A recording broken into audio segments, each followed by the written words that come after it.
আজকে কয়েকটা বিল উপস্থাপন করা হয়েছে, যার মাধ্যমে মূলত স্থানীয় সরকার বা স্থানীয় প্রশাসন ব্যবস্থা যা রয়েছে তার পিঠে ছুরিকাঘাত করা হচ্ছে, যেটা বিএনপির কোনো ইশতেহারে ছিল না।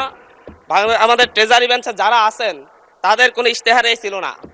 আমাদের বিএনপি দলীয় যেই ইশতেহার ছিল 31 দফা, 31 দফার 20 নং দফায় ছিল যে হচ্ছে মৃত্যু কিংবা কোনো দণ্ডে দণ্ডিত হওয়ার আগ পর্যন্ত কোনো সিটি কর্পোরেশন, পৌরসভা কিংবা স্থানীয় সরকারের কাউকে অপসারণ করা হবে না।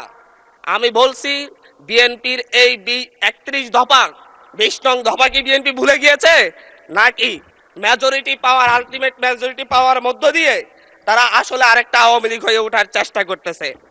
মাননীয় স্পিকার, এই এই বিলে বলা হয়েছে বিশেষ পরিস্থিতিতে বা জনগণের আশাকাঙ্ক্ষা বিশেষ পরিস্থিতি কিংবা 32 কয়ে বলা হয়েছে বিশেষ পরিস্থিতি অত্যাবশ্যক বিবেচনা করিলে বা জনস্বার্থে যে কোনো বা সকল পৌরসভার মেয়র বা কাউন্সিলরগণকে অপসারণ করিতে পারিবে।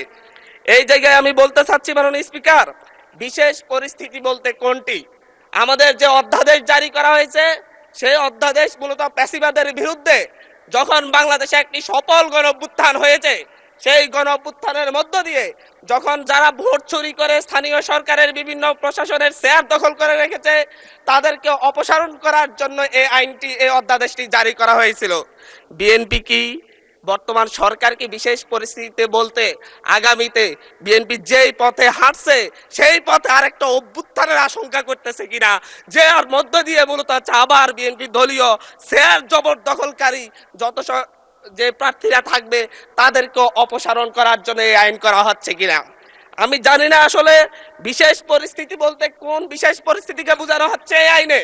এটা একটি কালো আইন হিসাবে বাংলাদেশের গণতান্ত্রিক ইতিহাসে সবচেয়ে একটি কালো আইন হিসাবে থাকবে।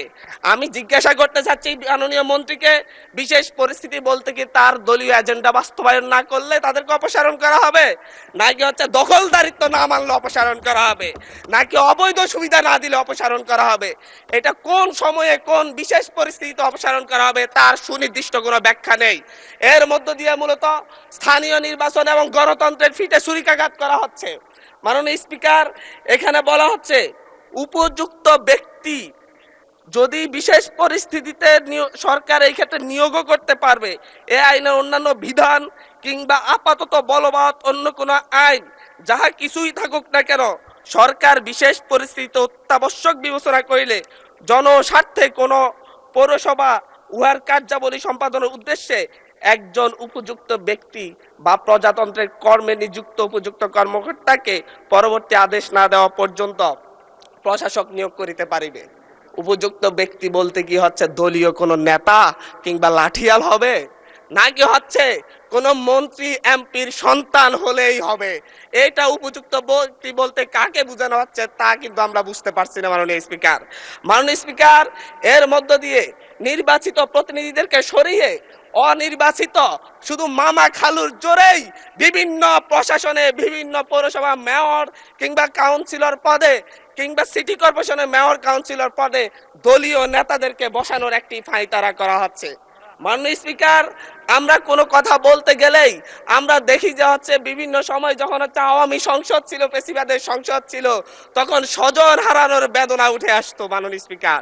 এখনো দেখা যাচ্ছে আমরা যখনই গণতন্ত্রের কথা বলি, যখনই স্থানীয় সরকারকে আমরা শক্তিশালী করার কথা বলি, তখন বলা শুরু করে আমরাই তো গণতন্ত্রের প্রবক্তা, আমরাই তো নতুন করে বাংলাদেশকে গণতন্ত্র উপহার দিয়েছি, আমরাই তো বাংলাদেশে নতুন গণতন্ত্রের পুনর্জন্ম দিয়েছি। 17 বছর ধরে আমরা লড়াই করেছি।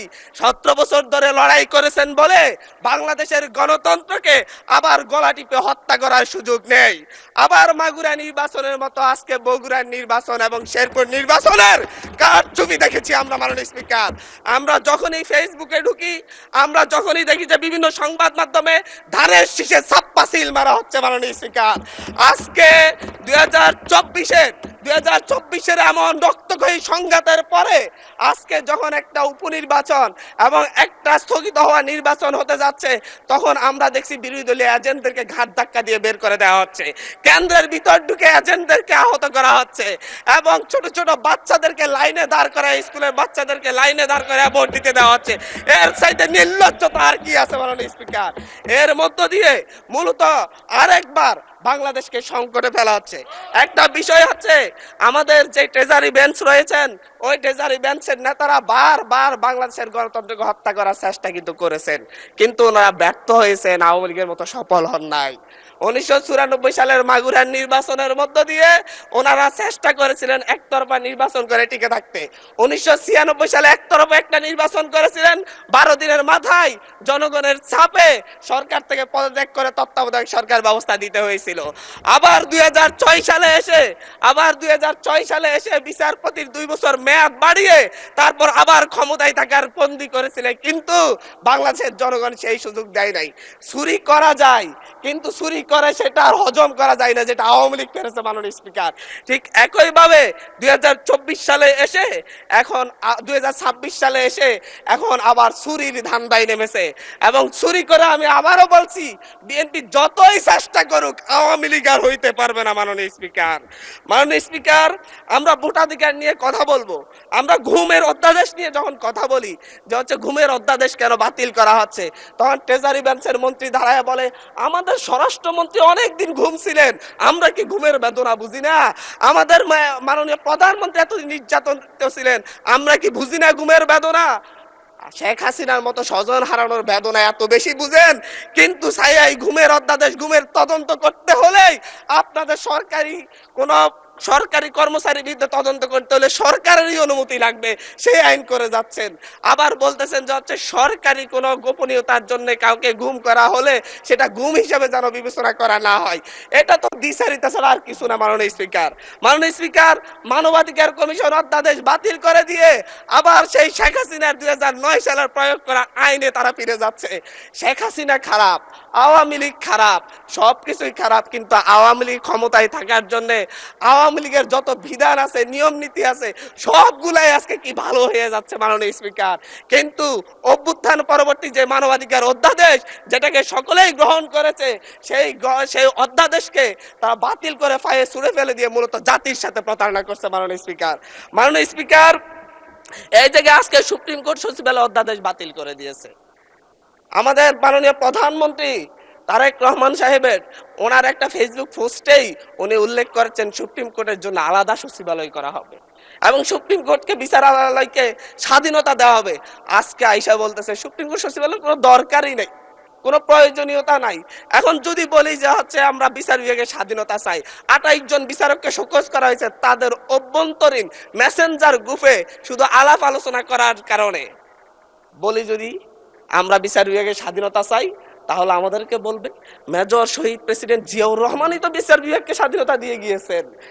আমরা তো এই বিচার বিভাগের স্বাধীনতার জন্য এতদিনের লড়াই, আজকে আসা টুটি চেপে ধরা হচ্ছে বিচার বিভাগের। মাননীয় স্পিকার, মাননীয় স্পিকার, আমি আবারও সেই স্থানীয় সরকার যেই আইনটি, সিটি কর্পোরেশন যে আইনে ফিরে যাচ্ছে, আমি সেই কথাই বলতে চাচ্ছি।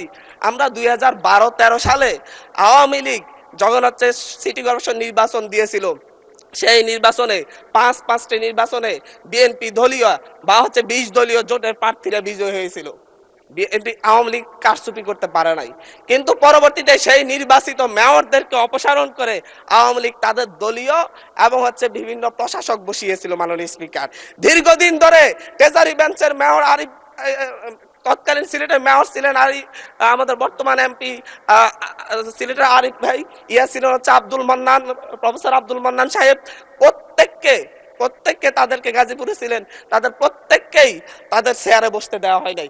একই ধরনের পথে আওয়ামী লীগের সেই দেখানো পথে বিএনপি হাঁটার জন্য এই আইনটাকে করা হচ্ছে। মাননীয় স্পিকার, অন্তর্বর্তীকালীন সরকার যে অধ্যাদেশটি জারি করেছিল সে অধ্যাদেশটি মূলত বিশেষ পরিস্থিতির কথা জন্য জারি করা হয়েছিল, অভ্যুত্থান পরবর্তী পরিস্থিতির জন্য জারি করা হয়েছিল। কিন্তু বর্তমানে এই বিশেষ পরিস্থিতির কি প্রয়োজন, কেন এইটাকে আবার আইনে রূপান্তর করে মূলত স্থানীয় সরকারকে শক্তিশালী করার বিপরীতে দুর্বল করে তার পিঠে একটা, তার গলায় একটা ছুরি ধরে রাখার কি প্রয়োজনীয়তা পড়লো? এর জবাবটা অবশ্যই আমরা চাইব মাননীয় স্পিকার। এবং বিশেষ পরিস্থিতি বলতে কি বোঝানো হয়েছে, বিশেষ ব্যক্তি, উপযুক্ত ব্যক্তি বলতে কি বোঝানো হয়েছে, এর ব্যাখ্যা ছাড়া এই আইন পাশ করা হলে এর মধ্য দিয়ে স্থানীয় গণতন্ত্রকে আবার গলা টিপে হত্যা করা হয়েছে বলে আমরা ধরে নিব মাননীয় স্পিকার।